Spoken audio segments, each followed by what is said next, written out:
Dahil naumay na ako sa pagkain ng karne nung nakaraang holiday, so kakain ako ngayon ng laswa.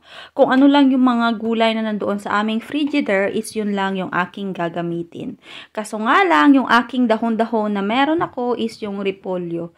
So, I don't have choice is to use the repolyo. Meron akong katumbal na mahaba, so ilalagay ko siya sa aking laswa para may kahang-kahang siya.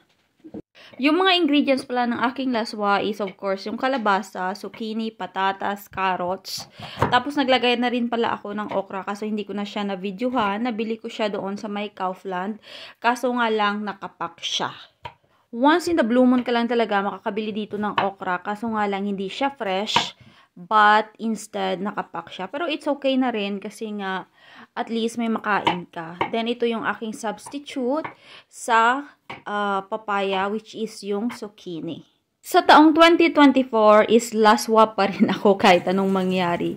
But sad to say, mahirap lang kasi dito maghanap ng dahon-dahon sa aming city kasi mostly mga repolyo. Tapos sometimes is makakita ka rin ng mga alugbati dito kaso nga lang nakapack. Then yung price niya is medyo pricey. Na-prepare na rin ako ng rice kasi nga rice is life si Juntis. Pero nag-diet ako sa rice kasi hinihingal ako.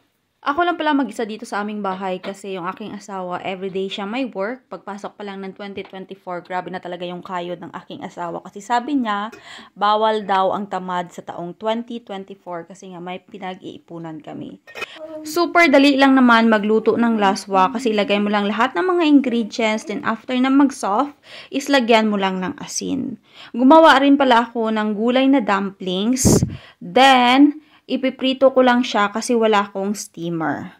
Masarap sanang i-partner yung uga or dried fish or yung pritong isda. Kaso nga lang is wala ako ng mga ganon. So, ganyan na lang yung aking ipapartner. Tapos, kumuha na rin ako ng rice. Bali, 3 kutsara lang kasi kailangan kong mag-diet.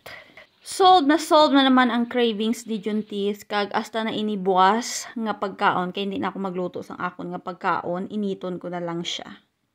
Makaon na kita kay luto na ang akon luto nga ginprito nga dumplings instead of steam ko siya kasi wala nga akong steamer. Then ang akon pang malakasan nga laswa nga damo siya subak nga mga utan.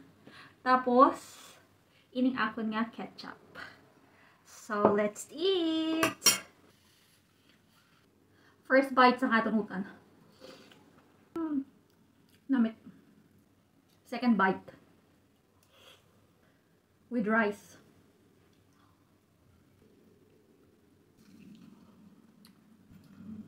Ang sarap i-partner sa utan.